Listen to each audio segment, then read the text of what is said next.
Hello viewers. Last class में हम लोग हाइड्रोलिसिस रिएक्शन को पढ़ रहे थे। हमने देखा था कि हाइड्रोलिसिस होता क्या है और किस तरीके से वो किसी भी कंपाउंड में फर्क डालता है, यानी कि अगर वाटर की प्रेजेंस में कोई कंपाउंड है तो वो किस तरीके से वहाँ पे बॉन्ड्स ब्रेक होंगे और नए बॉन्ड्स बनेंगे, यानी कि हाइड्रोलिसिस रिएक्शन होने की वजह से प्रोडक्ट क्या बनेगा, हम उस पर बात कर रहे थे। और हमने स्पेसिफिक हैलाइड्स की हाइड्रोलिसिस देख भी ली थी, जिसमें हमने देखा था किस तरीके से मैकेनिज्म द्वारा या फिर हम डायरेक्ट भी प्रोडक्ट लिख सकते हैं। आज जो मैं हाइड्रोलिसिस स्टार्ट कर रहा हूँ, पहले हेलोजेंस की करूंगा। अब इन सब चीज़ों का यूज़ अभी आपको पता नहीं लग रहा है क्योंकि ये बेसिक केमिस्ट्री है, लेकिन जब यही चीज़ हम ग्रुप में स्टार्ट करेंगे, जैसे ग्रुप 17 आएगा, हेलोजेंस के कंपाउंड आएंगे, तो वहाँ पे डायरेक्ट लिखा होगा Cl2+H2O। तो इस तरीके से फिर हम कंफ्यूज हो जाएंगे। लेकिन अगर हमने पहले से पढ़ रखा होगा तो हम बता देंगे कि सर ये हाइड्रोलिसिस रिएक्शन है और यहाँ पे इस तरीके से प्रोडक्ट फॉर्म होगा। ठीक है, तो हम हेलोजेंस की हाइड्रोलिसिस शुरू कर रहे हैं। ठीक, ध्यान देना। क्या है आज का टॉपिक?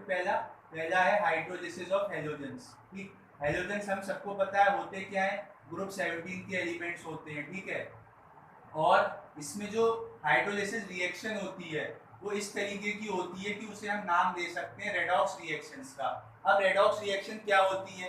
रेडॉक्स रिएक्शन जो होती है वहां पे एक प्रोसेस होता है ऑक्सीडेशन और रिडक्शन, वो साइमल्टेनियसली हो रहा होता है। ऑक्सीडेशन का मतलब बहुत तरीके से है, इलेक्ट्रॉन लूज हो जाए, है ना, ऑक्सीजन गेन हो जाए। रिडक्शन का मतलब भी अनेक तरीके से बता सकते हैं, इलेक्ट्रॉन गेन हो जाए या हाइड्रोजन ऐड हो जाए या फिर वाइसा वर्सा भी हो सकता है। तो हेलोजेंस के केस में जो हाइड्रोलिसिस होती है वो एक तरीके की क्या होती है, वो एक तरीके से रेडॉक्स रिएक्शन होती है। अब रेडॉक्स रिएक्शन में भी अब मैं आपको कोई स्पेसिफिक नाम दूंगा, जैसे कि डिस्प्रपोर्शनेशन रिएक्शन। डिस्प्रपोर्शनेशन रिएक्शन क्या होती है? जहाँ पे सेम एलिमेंट का ऑक्सीडेशन और रिडक्शन होता है। तो अब देखिए, अगर मैं आपको जनरल रिएक्शन लिख के दिखाऊं, जैसे कि मान लीजिए ये हेलोजन है, ठीक, इसके साथ हमने वाटर लिख दिया, तो हमें प्रोडक्ट क्या मिलेगा? तो सबसे पहले आप बेसिक, अगर मैकेनिज्म नहीं भी पता है तो ये देखो, H2O में हमें पता है H+ और OH- होगा, और यहाँ पे क्या है H2, मतलब सेम एलिमेंट्स के बीच में बॉन्ड है तो ज्यादा इलेक्ट्रोनेगेटिविटी का डिफरेंस नहीं होगा। जैसे कि बॉन्ड इस तरीके से बन रहा है तो हम किसी को भी पार्शियल नेगेटिव या पार्शियल पॉजिटिव बोल सकते हैं, क्योंकि यहाँ पे इलेक्ट्रोनेगेटिविटी का डिफरेंस नहीं है, तो इलेक्ट्रॉन्स यानी कि चार्ज का सेपरेशन नहीं होगा। ठीक, अब साथ में यहाँ पे क्या होगा, H+ और OH- होगा। तो आपने जिसको भी माइनस माना है उसकी तरफ पॉजिटिव टर्मिनल भेज देना, यानी कि प्रोडक्ट में क्या बन जाएगा HX, और यहाँ पे आप OH भेज दोगे तो क्या बन जाएगा HOX। तो हमने देखा यहाँ पे हेलोजन की अभी ऑक्सीडेशन स्टेट क्या थी, 0 थी, और जब यहाँ आप देखोगे तो हाइड्रोजन +1 में बैठा होगा, ओवरऑल न्यूट्रल है, उधर जाके -1, यानी कि एक बार तो 0 से ये -1 में चला गया। और जब यहाँ चेक करोगे तो +1, देखो चेक करके बताते हैं, -2, और इसकी x मान लो स्मॉल x। तो जब सॉल्व करोगे तो आपको यहाँ पे मिलेगी +1, यानी कि आपने देखा यहाँ पे हेलोजन पे क्या फर्क पड़ा, यहाँ पे हेलोजन 0 से हमारा +1 में आ गया। तो देखो ना, दोनों काम साथ साथ हो गए। 0 से -1 यानी कि इलेक्ट्रॉन आए होंगे, यानी कि यहाँ पे देखो क्या हो गया, रिडक्शन हो गया। 0 से +1 इलेक्ट्रॉन गए होंगे, यानी कि ऑक्सीडेशन हो गया। तो क्या हो रहा है, साइमल्टेनियसली यही जो हमारा हेलोजन है इसी का रिडक्शन और इसी का ऑक्सीडेशन हो रहा है। इसीलिए हमने कहा है कि जो हेलोजेंस की हाइड्रोलिसिस होती है वो रेडॉक्स रिएक्शन होती है। और अगर मैं केवल और केवल, अगर मेरे पास हेलोजन क्या है, क्लोरीन है या फिर ब्रोमीन है, तो यहाँ पे मैं एक स्पेसिफिक नाम दे सकता हूँ जिसका नाम है क्या, डिसप्रपोर्शनेशन रिएक्शन। डिसप्रपोर्शनेशन रिएक्शन में क्या होता है, डिसप्रपोर्शनेशन रिएक्शन में एक ही एलिमेंट का ऑक्सीडेशन भी होता है और रिडक्शन भी होता है। जैसे ऊपर एक्स का हो रहा था, एक्स क्या था, हेलोजन था। तो अगर मैं क्लोरीन के केस में लिखूं आपके सामने रिएक्शन, तो किस तरीके से हो जाएगी, देखो Cl2+H2O। अब बताओ प्रोडक्ट क्या बनेगा। तो Cl2 में क्या है, Cl के बीच में बॉन्ड है, इलेक्ट्रोनेगेटिविटी का डिफरेंस नहीं है, साइमल्टेनियसली हो सकता है एक ही एलिमेंट का रिडक्शन और ऑक्सीडेशन, तो हमने डिस्प्रपोर्शनेशन रिएक्शन नाम दे दिया। प्रोडक्ट क्या बनेगा, देखो प्रोडक्ट बनाने में क्या है, H+ होगा, एक Cl के पास आप H+ भेज देना और एक Cl के पास आप OH भेज देना।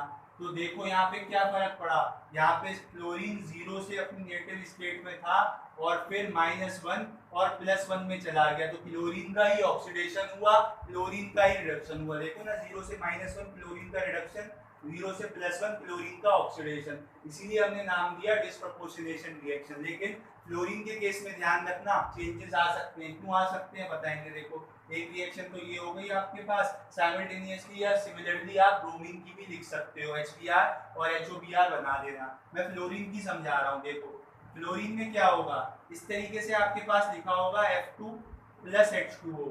ठीक, अब आप क्या करोगे, कहोगे कि सर आपने बताया डिस्प्रपोर्शनेशन रिएक्शन, लेकिन मैंने डिस्प्रपोर्शनेशन रिएक्शन केवल क्लोरीन और ब्रोमीन के केस में बताया है। रेडॉक्स तो होगी, मतलब ऑक्सीडेशन रिडक्शन तो होगा, लेकिन सेम एलिमेंट का नहीं होगा। क्यों नहीं होगा, देखो अगर मैं प्रोडक्ट बना दूं आपके सामने ऐसी तरीके से, मैं कहूँ सर FF है, ये ब्रेक करो, एक तरफ H+ दे दो, एक तरफ OH- दे दो, है ना, ये कहूंगा तो क्या प्रोडक्ट बना दोगे आप बना दोगे HF + HOF। लेकिन ध्यान से देखना, यहाँ पे एक बार फ्लोरीन पे -1 आएगा, एक बार +1 आएगा। तो आप खुद बताओ, इतना तो बेसिक नॉलेज है कि फ्लोरीन हाईली इलेक्ट्रोनेगेटिव होता है। अब हाईली इलेक्ट्रोनेगेटिव एलिमेंट के ऊपर आप पॉजिटिव चार्ज रख रहे हो, तो क्या ऐसा पॉसिबल है? बहुत विग्रस कंडीशन में ही पॉसिबल हो पाएगा ऐसा। भाई फ्लोरीन हाईली इलेक्ट्रोनेगेटिव है, इलेक्ट्रोनेगेटिव के ऊपर पॉजिटिव चार्ज समझ रहे हो, मतलब वो पगला जाएगा।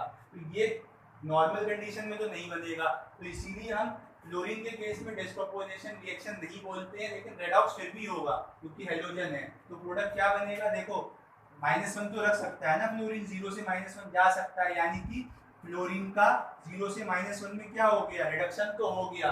लेकिन भाई हमें ऑक्सीडेशन भी कराना पड़ेगा, तभी तो हम रेडॉक्स रिएक्शन की कंडीशन फुलफिल कर पाएंगे। तो अब देखो ऑक्सीडेशन के लिए बच क्या क्या रहा है, फ्लोरीन तो नहीं कराएगा, कोई बात नहीं, लेकिन हमारे पास H+ और OH- आयंस तो है। अब H+ और OH- आयंस में क्या होगा, H+ के पास तो बेचारे के पास इलेक्ट्रॉन है ही नहीं। ऑक्सीडेशन का मतलब क्या होता है, ऑक्सीडेशन का मतलब होता है लॉस ऑफ इलेक्ट्रॉन्स, और H+ बोले तो एक भी इलेक्ट्रॉन नहीं, तो वो तो इलेक्ट्रॉन दे ही नहीं सकता। और तो बचा कौन, OH-। तो OH- का जब ऑक्सीडेशन होगा तो हमें प्रोडक्ट में क्या मिल जाएगा, हमें मिल जाएगा ऑक्सीजन गैस। तो हमने देखा ऑक्सीजन यहाँ पे -2 से अपनी -0 में पहुंच गया, यानी कि ऑक्सीजन का ऑक्सीडेशन हो गया। ठीक है, तो इस तरीके से हम फ्लोरीन की रिएक्शन कंप्लीट करते हैं। तो ये था हाइड्रोलिसिस हैलोजेंस का। अब मैं यहीं पे आपको एक कंपाउंड होते हैं इंटर हैलोजन कंपाउंड, जहाँ पे हैलोजन हैलोजन के बीच में बॉन्ड होता है, लेकिन वो हैलोजन डिफरेंट होते हैं, तो वहाँ पे हल्का सा इलेक्ट्रोनेगेटिविटी का डिफरेंस आ सकता है। ठीक, तो अगर मैं बात करूँ आपके पास काय की, इंटर हैलोजन कंपाउंड्स की, यहीं पे देख लेते हैं क्योंकि इसी टॉपिक से रिलेटेड है। ठीक, क्या inter halogen compounds. Inter halogen compounds कौन से होते हैं, जहाँ पे कि डिफरेंट टाइप के हैलोजन के बीच में बॉन्ड होता है, बस क्या है इस बार हैलोजन दोनों अलग अलग होंगे। ठीक है, तो मैं आपके सामने एक इंटर हैलोजन कंपाउंड रख रहा हूँ, देखो ClF एग्जिस्ट करेगा, हाँ करेगा। ठीक है, अब अगर यहाँ पे इसको वाटर के साथ ट्रीट कराओगे तो क्या होगा, देखो यहाँ पे अब आप किसी को भी पॉजिटिव किसी को भी नेगेटिव नहीं दे सकते हो, क्योंकि आपको पता है फ्लोरीन क्या है, फ्लोरीन क्लोरीन से ज्यादा इलेक्ट्रोनेगेटिव है। तो जब इलेक्ट्रॉन्स इसकी तरफ को रहे होंगे, यानी कि यहाँ पे आपको पार्शियल नेगेटिव और यहाँ पे पार्शियल पॉजिटिव बनाना ही पड़ेगा, क्योंकि ऐसी ही कंडीशन वहाँ पे कुछ डेवलप हो रही होगी। और साथ ही साथ आपके पास H+ होगा, OH- होगा, तो वाटर क्या करता है, वाटर आता है भाई, जहाँ भी वाटर आएगा तबाही मचाएगा। देख ही रहो साइक्लोन आया हुआ है।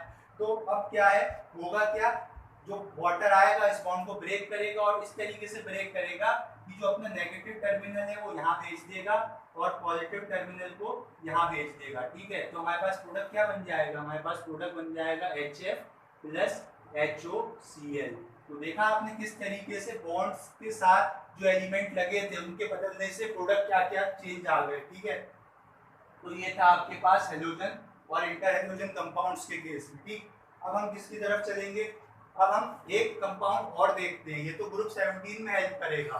अब हम देखते हैं ग्रुप 18 में भी। ग्रुप 18 में मोस्टली केवल जेनॉन कंपाउंड्स बनाते हैं, तो हम जेनॉन के, और जेनॉन किसके साथ बनाते हैं वो तो डिटेल में मैं आपको बताऊंगा, लेकिन अभी ध्यान रखो कि जेनॉन के लिए जो आयोनाइजेशन पोटेंशियल होता है, मतलब उसके इलेक्ट्रॉन्स को निकालने की शक्ति वो बहुत ज़्यादा होती है, तो वो काम केवल फ्लोरीन कर पाता है, क्योंकि वो बहुत इलेक्ट्रोनेगेटिव होता है। ऑक्सीजन के साथ भी बना लेते हैं। ठीक, तो हम अब हाइड्रोलिसिस जो देख रहे हैं, अगली हाइड्रोलिसिस हम देखेंगे काय की, हाइड्रोलिसिस ऑफ जेनॉन फ्लोराइड्स। ठीक, काम आएगा ग्रुप 18 की स्टडी में, क्योंकि जेनॉन के कंपाउंड्स होंगे ही केवल इसी रूप में, फ्लोराइड्स के में या ऑक्साइड्स के में, या फिर कंबाइंड भी हो सकते हैं। ठीक, तो हम देखेंगे हाइड्रोलिसिस ज़ेनॉन फ्लोराइड्स की। अब देखो ज़ेनॉन जो चाहता है ना, ज़ेनॉन चाहता है कि हाइड्रोलाइज होने के बाद या तो मैं जीरो ऑक्सीडेशन स्टेट में चले जाऊं या मैं चले जाऊं +6 में, ये ध्यान रखना। अब कौन जाएगा जीरो में, कौन जाएगा +6 में, तो वो आपको देखना पड़ेगा जिस कंपाउंड का आप हाइड्रोलिसिस करवा रहे हो। अगर जिस कंपाउंड का हाइड्रोलिसिस करवा रहे हो वहां पे ज़ेनॉन जीरो में हुआ, जीरो में तो क्या ही होगा, जीरो में तो नेटिव स्टेट में होता है। अगर मान लो +2 में हुआ तो आप उसे भेज दोगे जीरो की तरफ, क्योंकि यहाँ का रास्ता पास है। अगर मान लो +4 में हुआ तो आप उसे दोनों जगह भेज सकते हो, मतलब प्रोडक्ट में उसे दोनों ऑक्सीडेशन स्टेट में रख सकते हो। और +6 में हुआ तो आपको फिर उसे +6 में ही चेंज करना पड़ेगा। बस ये ध्यान रखना, यहाँ से सारे ज़ेनॉन फ्लोराइड्स का हाइड्रोलिसिस हो जाएगा। चलो मैं +2 का एग्जांपल लेके आपको बताता हूँ। देखो XgF2, ठीक है, साथ में क्या हो जाएगा, वाटर रहेगा ही रहेगा, हाइड्रोलिसिस करा रहे हो तो जाहिर सी बात है। तो अब प्रोडक्ट किस तरीके से बनेगा, देखो मैंने बताया ये तो कब है, ये है आपको प्रोडक्ट्स में बदलना है। और ये ऑक्सीडेशन स्टेट कहाँ की है, रिएक्टेंट्स की। तो यहाँ पे जो मैंने रिएक्टेंट लिखा है वहाँ पे ज़ेनॉन किस स्टेट में है, देखो दो फ्लोरीन, एक फ्लोरीन के ऊपर -1 रहता है, तो x -2 = 0, यानी कि ज़ेनॉन यहाँ पे +2 में है। और मैंने आपको बताया +2 वाला जीरो में जाना पसंद करता है, तो जीरो में ज़ेनॉन क्या होगा, अपनी नेटिव स्टेट में होगा इस तरीके से। साथ ही साथ अब ये +2 से जीरो चला गया तो किसी चीज का वहां पे क्या हुआ होगा, अब बचता है क्या भाई, देखो अब बचता है क्या, +2 से जीरो, यानी कि रिडक्शन, ऑक्सीडेशन भी कराना है। फ्लोरीन तो कहेगा मैं ऑक्सीडाइज नहीं हूँ, हाईली इलेक्ट्रोनेगेटिव, कोई बात नहीं भाई, तुम अपना रिड्यूस प्रोडक्ट बना लो। बचेगा क्या, ऑक्सीजन, तो हमने देखा था वो -O2 में चेंज हो जा रहा था। तो इस तरीके से आपको प्रोडक्ट मिलेगा। अगर मैं +4 का एग्जाम्पल लिखूँ आपके सामने, XgF4 + H2O, यहाँ पे जो ज़ेनॉन है वो +4 में है, ठीक है, तो +4 वाला कहाँ जाना चाहता है, +4 वाला जीरो में और +6 में जाएगा। तो पहले तो जीरो में बना दो, ठीक, और +6 में किस तरीके से बनाओगे, +6 में आप इस तरीके से बना दोगे XgO3, 3 हाइड्रो ऑक्सीजन आ गए तो बैलेंस करने के लिए लगा दोगे, ठीक है, और बैलेंस कर लेना जिस तरीके से भी करनी हो। और साथ ही साथ क्या बनेगा, HF बनेगा, ठीक है, और क्या बन जाएगा, O2 बन जाएगा। इस तरीके से आप बैलेंस कर सकते हो, ठीक, बैलेंस कर लेना। बैलेंसिंग में हो सकता है कुछ और चेंजेस, ठीक, बैलेंसिंग अभी नहीं सीख रहे हैं, रेडॉक्स रिएक्शंस में बैलेंसिंग आराम से सीखेंगे, पूरा इलेक्ट्रॉन का लेन देन करके। अभी हम प्रोडक्ट लिखना सीख रहे हैं, तो प्रोडक्ट ये हो गया। अगर मैं बात करूं कि ज़ेनॉन 6 में हुआ तो क्या फर्क पड़ेगा, तो देखो फिर देखना है वाटर कितना अवेलेबल है। यहाँ पे ऑक्सीजन का मॉलिक्यूल 1 है और आपको ज़ेनॉन को देखो अभी +6 में है और +6 में ही रखना है। तो कैसे रख सकते हो +6 में, देखो एक तो आप ऑक्सीजन अटैच कर दो, उसके साथ 4 फ्लोरीन अटैच कर देना।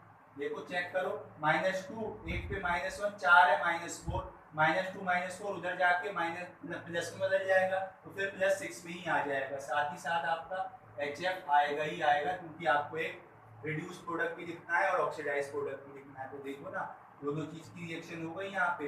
अब अगर वाटर आपको कुछ ज्यादा मिल जाए, यानी कि वाटर के 2 मॉलिक्यूल मिल जाए, तो क्या होगा, तो वहां पे आप फिर क्या कर सकते हो, 2 ऑक्सीजन लगा सकते हो, फ्लोरीन कम कर सकते हो अपने पास, इस तरीके से प्रोडक्ट बना दो। ये जो होता है ये बहुत खतरनाक लिक्विड होता है, यानी कि ये एक तरीके का वोलेटाइल लिक्विड होता है। वोलेटाइल बोले तो अगर कुछ देर आपने हल्का सा भी इसे टेम्परेचर में रख दिया तो ये गायब हो जाएगा। वोलेटाइल मतलब जो चीज इजीली वेपर्स में कन्वर्ट हो जाती है, ठीक है। अब अगर आपके पास और वाटर मॉलिक्यूल एक्सेस में हो, मतलब 3 वाटर मॉलिक्यूल हो, तो क्या बनेगा, तो आपके पास फिर तीनों के 3 ऑक्सीजन ही आ जाएंगे, तो ये कंपाउंड बनता है। और ये जो है ना, ये बहुत ही खतरनाक सॉलिड है, एक्सप्लोसिव सॉलिड है। ये अटैक बम फूट जाएगा और लैब में धुआं ही धुआं, है ना। तो मतलब जनरली रिएक्शन लैब में होती नहीं होगी, मैं प्रोडक्ट लिखना बता रहा हूँ। पूछ भी ले कोई अगर XgF6 वाटर के साथ ट्रीट हो रहा है, क्वेश्चन ऐसे नहीं आता है। क्वेश्चन कैसे आएगा, क्वेश्चन आएगा अ ऑक्साइड या फिर a fluoride of oxygen when treated with water then result in the formation of an explosive solid. तो tell the fluoride of xenon, oxygen का जो भी बना होगा, है ना। तो इस तरीके से आपको बताना होगा। सब्जेक्टिव क्वेश्चन भी आ सकता है, ऑब्जेक्टिव भी आ सकता है। प्रोडक्ट का नेचर बोल देगा एक्सप्लोसिव सॉलिड बना है, तो बता देना XiO3, बोल देगा वोलेटाइल लिक्विड बना है तो बता देना। फिर ये चीज़ मेंशन नहीं होगी कि कितने वाटर है, फिर आपको सेल्फ अंडरस्टूड है कि ये चीज़ बन रही है तो 2 वाटर मॉलिक्यूल यूज होंगे। तो ये थी हेलोजन, इंटर हेलोजन कंपाउंड और जेनॉन फ्लोराइड्स की हमारे पास हाइड्रोलिसिस। अब मैं आपको दिखाता हूँ हाइड्रोलिसिस काय की, कार्बाइड्स भी, क्योंकि ग्रुप 14 भी तो पढ़ना है, कार्बाइड्स की आपको हाइड्रोलिसिस दिखाता हूँ। ठीक है, इधर हो गया अपना। अब कार्बाइड्स क्या होते हैं? कार्बाइड्स वो कंपाउंड होते हैं जहाँ पे कार्बन के ऊपर नेगेटिव चार्ज आ जाता है। ठीक है, तो कार्बाइड्स की मैं आपको हाइड्रोलिसिस दिखाऊंगा। कार्बाइड्स में भी 3 पढ़ेंगे हम लोग, मीथेनाइड, एसिटिलाइड और एल्डिहाइड। अभी बोल रहे हो सर क्या बोल रहे हो, समझ नहीं आ रहा है, तो लिख के बताते हैं। ठीक, लिख के बताते हैं आपको। हाइड्रोलिसिस काय की होनी है? अब हाइड्रोलिसिस होनी है कार्बाइड्स की। ठीक, कार्बाइड्स में क्या क्या पढ़ेंगे हम लोग? कार्बाइड्स में पहले इतना समझ लो कि जहाँ पे भी कार्बन के ऊपर आप नेगेटिव चार्ज देखोगे वहाँ पे बोलोगे कार्बाइड। पूरा भी हो सकता है और अधूरा भी, मतलब पार्शियल भी और कंप्लीट भी। ठीक है, कार्बाइड्स में 3 चीजें ध्यान रखना। देखो, सबसे पहला क्या? मीथेनाइड। मीथेनाइड क्या होता है सर? देखो, मीथेन तो सुना होगा, CH4, सारे H हटा दो वहाँ के, तो 4 H हट जाएंगे, यानी कि 4 यूनिट का नेगेटिव चार्ज। इस तरीके से अगर कहीं पे कार्बन है और उसका हाइड्रोलिसिस हो रहा है तो हमें प्रोडक्ट में क्या मिलेगा? तो हमें प्रोडक्ट में मीथेन मिल जाता है। ठीक, अगर मैं करा रहा हूँ आपके पास एसिटिलाइड का हाइड्रोलिसिस, एसिटिलाइड क्या होता है सर? एसिटिलाइड होता है जहाँ पे 2 कार्बन होते हैं और 2 यूनिट का नेगेटिव चार्ज होता है। कहाँ से आया है ये जहाँ से आया है ना, इसे वहीं पहुँचा देना। क्यों? वाटर के साथ ट्रीट करके, क्योंकि H मिल जाएंगे। देखो, ये आता है यहाँ से, C ट्रिपल बॉन्ड C से, जिसे हम क्या बोलते हैं? जिसे हम बोलते हैं एसिटिलीन, तभी तो उसका नाम आ गया एसिटिलाइड। और ये तो जानते हो क्या है? मीथेन है। ठीक, एक और ध्यान रखना, अगर मान लो और ज़्यादा पूछेगा तो एलाइलाइड पूछ लेगा। ठीक, एलाइलाइड क्या होता है? यहाँ पे 3 कार्बन होते हैं, 4 यूनिट का नेगेटिव चार्ज होता है। अगर इस तरीके से में कंपाउंड में है कार्बन तो आप हाइड्रोलाइज करके क्या बनाओगे? प्रोपाइलीन। इसका फॉर्मूला होता है CH3C ट्रिपल बॉन्ड CH। देखो ना, 4 हाइड्रोजन थे, वो 4 हट गए होंगे तब ये चार्ज आया है। इसको हम क्या बोलते हैं? इसको बोलते हैं प्रोपाइलीन। तो ये 3 आपको ध्यान रखना, सारे क्वेश्चन हो जाएंगे। कैसे होंगे? इन्हें पहचानना पड़ेगा। देखो, एक एक एग्जांपल दूंगा, तीनों का सब क्लियर हो जाएगा, ध्यान से देखना। देखो, बेरिलियम का कार्बाइड है। अब यहाँ पे आपको पता है बेरिलियम ग्रुप 2 का है। ग्रुप 2 की मोस्ट कॉमन ऑक्सीडेशन स्टेट +2 होती है ना, तो ये +2 में होगा। तो 2 और +2, इसकी x मान लो, ओवरऑल 0, न्यूट्रल है मॉलिक्यूल। तो x क्या आ जाएगा? -4, यानी कि यहाँ पे जो कार्बन है वो -4, यानी कि इस मीथेनाइड फॉर्म में है। तो कार्बन का हाइड्रोलाइज होके क्या बन जाएगा? कार्बन का हाइड्रोलाइज होके बन जाएगा CH4, यानी कि कार्बन के साथ H+ आ गए, तो बचे क्या है? OH-, वो बेरिलियम के साथ चले जाएंगे, तो बेरिलियम का हमें हाइड्रो ऑक्साइड मिल जाएगा। तो इस तरीके से आपको कार्बाइड्स का प्रोडक्शन लिखना है, प्रोडक्ट लिखना है। तो देखो ना कितना आसान हो गई। ग्रुप 2 की केमिस्ट्री हम लोग पढ़ रहे हैं और अभी हमने ग्रुप पे आया ही नहीं है। इसी तरीके से मैं आपको कैल्शियम कार्बाइड की अगर हाइड्रोलिसिस दिखाऊं तो यहाँ पे कार्बन किस स्टेट में होगा? देखो, कैल्शियम पे +2 होता है। ठीक, इसे आप x मान लो, 0 कर लो, 2 है। ठीक है, तो इस तरीके से आपके पास क्या मिलेगा? 2x। इस तरीके से यहाँ पे 2x = -1 है ना। ये केस है। देखो, एक कार्बन पे -1, 2 कार्बन होते तो 2 पे -2 होता आपके पास। तो ये वाला केस बन रहा है। तो जब 2 कार्बन हो और 2 चार्ज हो तो उनका हाइड्रोलाइज होकर एसिटाइलीन बनता है। ठीक, ये रिएक्शन तो बहुत इंपॉर्टेंट है। एसिटाइलीन बहुत अच्छे अच्छे एग्जाम्स में, इवन जैम लेवल में इसका क्वेश्चन आया था 1 मार्क्स में। कैल्शियम कार्बाइड की हाइड्रोलाइज होके कौन सी गैस रिलीज होती है? तो एसिटाइलीन गैस रिलीज होती है, जिसका फॉर्मूला होता है ये। ठीक, पूरा ही लिख दे रहा हूँ ताकि याद रहेगा जिससे। और साथ ही साथ क्या बन जाएगा? कैल्शियम का हाइड्रो ऑक्साइड। तो पूछेंगे कि व्हाइट कलर का प्रेसिपिटेट भी बन जाता है या फिर व्हाइट कलर का सॉल्यूशन हो जाता है, तो वो इस कैल्शियम हाइड्रो ऑक्साइड की वजह से होता है। एक मैं आपको इसका भी एग्जाम्पल बता देता हूँ। ठीक है, तीनों कवर हो जाएंगे। तो इसके बाद आप क्या ले लोगे? Al2C3 ले लो। यहाँ देखोगे तो यहाँ आपको पता है एक कार्बन के आपके पास कितना आ जाएगा? देखो, एल्यूमिनियम कितना है यहाँ पे? 1 है, 2 है, +6 हो जाएगा। तो यही वाला केस हो जाएगा। हमें ऐसा कार्बन देखना है जहाँ पे कार्बन के ऊपर क्या हो? 3 कार्बन हो और 4 माइनस चार्ज आ जाए। ऐसा कंपाउंड कोई बताओ मुझे। ऐसा कंपाउंड कहाँ पे होगा? देखो, एल्यूमिनियम में तो नहीं हो सकता। इसी की फैमिली का लेने, किसी का कैल्शियम का या बेरिलियम का ले लो। चलो, बेरिलियम का ले लोगे तो क्या हो जाएगा? बेरिलियम पे आप 2 ले लेना, कार्बन 3 ले लेना इस तरीके से। इस तरीके से जब हाइड्रोलिसिस होगी तो क्या होगा, यहाँ पे आप देखोगे 3 कार्बन और 4 यूनिट का नेगेटिव चार्ज, तो जो कंपाउंड बनेगा वो प्रोपाइलीन बनेगा। ठीक है, यहाँ पे लिख रहा हूँ मैं CH3C ट्रिपल बॉन्ड CH, और साथ ही साथ क्या बन जाएगा, बेरिलियम का हाइड्रोक्साइड। तो इस तरीके से आपने देखा कार्बाइड्स के केस में रिएक्शन कैसे होती है। तो आज हमने हेलोजेंस की, इंटर हेलोजन कंपाउंड्स की, कार्बाइड्स की और जेनॉन की हाइड्रोलिसिस देखी।